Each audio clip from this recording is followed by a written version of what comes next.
এটা হচ্ছে মিট মশলা এভারেস্ট কোম্পানির।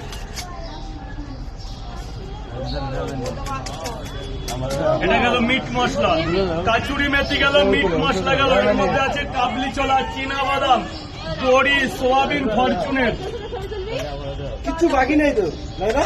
এইবার যাবে খতরনাক বীরভূমের বাদাম। এই যে সিল মারা আছে বীরভূমের বাদাম, কাঁচা বাদাম, ভাজা বাদাম, ভাজা বাদাম। এটা বীরভূম জেলা থেকে এসছে, অ্যাভেলেবেল 400 গ্রাম বাদাম দেওয়া। এইবার যাবে 12 রকম মশলা দিয়ে একটা এভারেস্ট কোম্পানি তৈরি করেছে মশলা। এর মধ্যে আছে জয়িত্রী, এর মধ্যে আছে জায়ফল, এর মধ্যে আছে এলাচ, এর মধ্যে পুদিনা, এর মধ্যে আছে শাহাজিরে, এর মধ্যে আছে গোলমরিচ। খতরনাক মশলা বলে এটাকে মা বোনেরা, মানে বাঙালি যারা রান্না বান্না বলে খতরনাক। মাংস মাছ একদম এভারেস্ট হয়ে যাবে, খেলেই পেটে এভারেস্ট এসে যাবে। এইবার এই যে বাদাম মশলা বলে এটাকে বাদাম মশলা বলছে। ও তরকারিটা দেখো,